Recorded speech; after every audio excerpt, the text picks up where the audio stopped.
فاطر السماوات والارض پیدا کون کې د اسمانونو د زمکې دی وهو يطعم ولا يطعم هغه خوراک ور کوي او نشي ور کوي خوراک هغه تا قلت ورته ويا اني امرت يقينا حکم کړی شوی دی ماته ان اكون چیم بزو اول من اسلم اول دا هغه چانه چې توحید مني ولا تكونن من المشركين او مکیګه د مشرکانو د ډلینا سورة الانعام آیت نمبر 14 اعوذ بالله من الشیطان الرجیم بسم الله الرحمن الرحيم قل أغير الله أتخذ وليا فاطر السماوات والأرض وهو يطعم ولا يطعم قل إني أمرت أن أكون أول من أسلم ولا تكونن من المشركين قل إني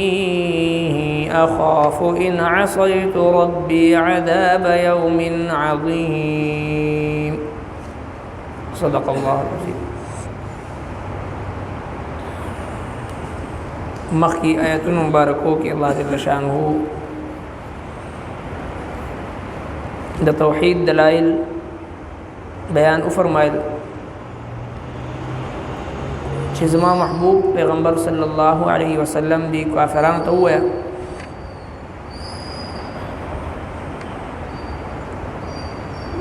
چې دا اسمانونه او د ځمکه د کائنات دا د چا دی ورته وویل دا د الله جل شانه دی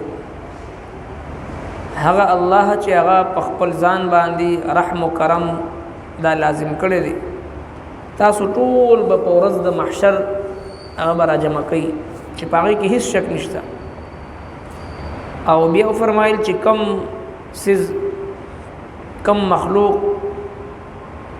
د ورځې او د شپې د ورځې ګرځي د شپې آرام کوي دا ټول د الله تبارک وتعالى په اختیار کې دی او الله جل شانه داسې ذات دی چې هر څه اوري او په هر څه ښه پوهه دی اوس په دې آیتونو مبارکو کې الله تبارک وتعالى د مشرکینو هغه مکر او لالچ ورکول د جناب نبی کریم صلی الله علیه وسلم ته داغي جواب ورته دا ارشاد فرمایي مشرکینو چې کله وکړو ابتداءً د دین اسلام د مخنوي د پاره د کلمه حق د مخنوي د پاره د توحید او د رسالت د پیغام د خریدونه د منی کولو د پاره ابتداءً نبی کریم صلی الله علیه وسلم باندې ظلم صحابه کرام باندې ظلم او هر قسمه سازشونه او قسم تدابیر دا هر څه اختیار او دغه سي دمکیانی يرولو کوشش مختلف قسمه سازشونه هغه ټولو کې چې کله ناکام شو او په دې خبره باندې پوه شو چې دا پیغمبر خپل د حق پیغام نه رسو کیږي نه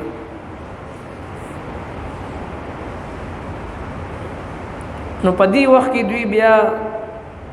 نبی کریم صلی الله علیه وسلم ته او د نبی علیه الصلاۃ والسلام ترته دغه نه مخ کې حاضر شول سرداران د قریشو د مشرکین سرداران جناب ابو طالب سیبتا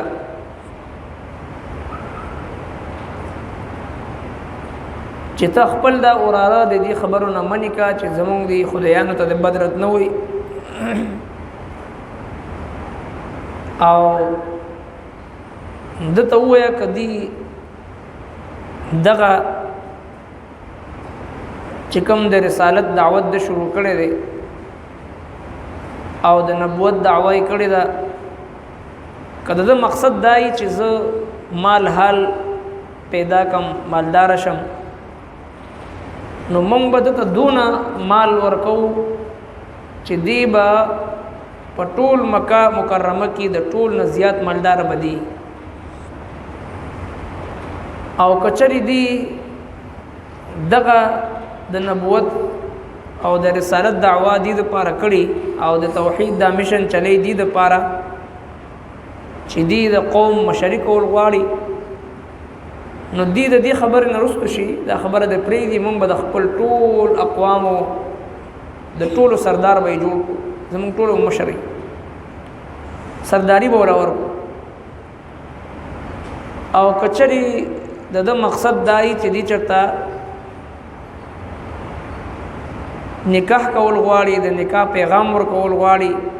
او هغه د پر دا خبره شروع کړي نو موږ به د ټولې مکی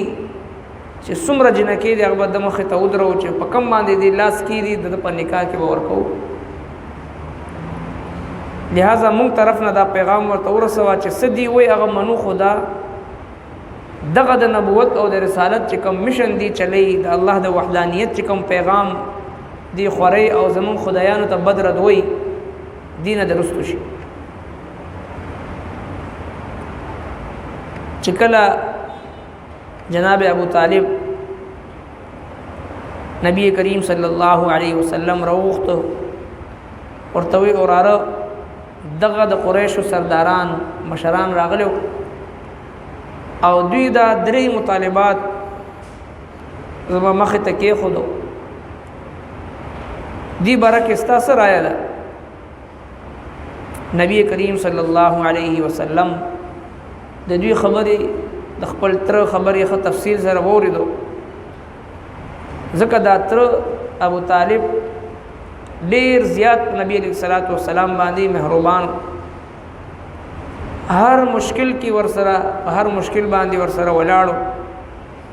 او د کافرانو د مشرکینو د هر ظلم او د ستم نه د نبی علیہ الصلوۃ والسلام طرف ته د ډال پشانتی ولاړو هغه بل خبره ده چې بدقسمتۍ نه د ایمان دولت ورته نصیب نشو نور د نبی علیہ الصلوۃ والسلام ډیر زیات مرسته او مرګتیا او تعاون د کړي او د دې وجنه حدیث پاک کې راځي چې په جهنم کې د ټولو نه کمترین سزا هغه به ابو طالب ته وي او هغه سزا دا وي چې صرف او صرف د پړۍ پیزار هغه به د اور وي نور به د پوره بدن چې هغه به د جهنم د اور نه محفوظ وي صرف د پیزار چې هغه به د اور وي او د هغه د پیزارو د اورواله د وجنه د دماغ مازغه هغه بخوت کی نور د جسم الله جل شانه د جهنم اور نه ساتي صرف پیزار به د اور وي چونکه بغیر د ایمان نه دنیا نه تللی هغه هم د ابو جهل دی سازش په بنیاد باندې چې آخري وخت کې هغه عار ورکو ولا چې ګورته خپل مذهب پرې نه دي د خلک بسوي چې د جهنم د اور نه وېریدو خپل مذهب پرې خو نو بهر حال د ایمان دولت ورته نصیب نشو نور د نبی علیہ الصلوۃ والسلام کم خدمت او کم محبت او کم رستا دکړو نو د هغه محبت په بنیاد باندې خپل د اوراره نبی کریم صلی الله علیه وسلم راوغتو ورته فرمایل چې اوراره دغه مشرکین او سرداران راغلیو او دا آفرونه او دغه لالچونه هغه مخه د یخري سرداری غواړي سردار دې جوړو مال دولت غواړي ټول نه لوی مالدار بتا جوړو رشتہ غواړي په کم رشتي باندې لاس کې دی هغه دل درکو خو دغه د توحید پیغام پریدا دغه چې کوم د توحید پیغام د وجنه د اسلام د پیغام د وجنه مونږ کې دنه کم انتشار جوړ دی دینه مونږ منی کا دینه منیشه جناب نبی کریم صلی الله علیه وسلم د خپل تر دا خبري ووري او ارشاد فرمایل چې زما تر کچری دغه مشرکین زما په خلاص باندې نور کې دي او په ګس لاس باندې سپوږمۍ کې دي او ما ته وایي چې ته د خپل دی مشن نه دین حق نه یو قدم رستو کېده زما د په الله ذات باندې قسم وي زه به خپل سر قربان کم خو د حق پیغام د رسولو نه د الله د وحدانیت پیغام د دنیا ته رسولو نه رستو کېدی نشم دا د نبی کریم صلی الله علیه وسلم جواب هغوی ته لہذا الله تبارک وتعالی فرمای قلت ورته غیر الله آیا سوا د الله نه اتخذ انسم ولیا مددگار فاطر السماوات پیدا کون کی د اسمانونو والارض او د زمکی دی د الله نه سوا نور سرنګي ز مددګاران انسم الله تبارک وتعالى چې هر سمات هغه راکې د ټول کائنات پیدا کولو والا د الله جل شانه ذات دی بیا تاسو په لالچ کې څنګه راشم تاسو د لالچونه او تاسو د تمی او تاسو د افرونه دا ماته فائدہ نشي راکولي وهو يطعم ولا يطعم هغه خوراک ور کوي او نشي ور کوي خوراک هغه ته ټول کائنات هغه رزق ور کوي تاسو ماته د څه شي د مال لالچ راکوي ټول کائنات ته رزق ور کول والا هغه زما رب دی کوم رب چې زرا لګلم او کوم رب چې براه راست زما راهنمایي کوي تاسو ماته د څه شي لالچ راکوي قلت ورته و اني امرت یقینا ما ته حکم شوی دی ان اكون چی ينبذ اول من اسلم اول د هغه چانه چې توحید منی اول مسلمان اول د توحید اقرار کون کی منن کی زو اول خپل باندې جوړ شم ولا تكونن من المشرکین او مکه غته د مشرکانو د ډلینا اول ما ته دا حکم شوی دی قلت ورته و اني اخاف يقين زيرغم ان عصيتك نفرماني وکړم زه ربي د حکم در بخبل عذاب يوم عظيم د عذاب د ورځې لوینا دا نبی کریم صلی الله علیه وسلم چونکه معصوم دی زموږ استاد عقیده ده انبیاء کرام معصوم دي دا غوی نه څه ګناه کې دي نشي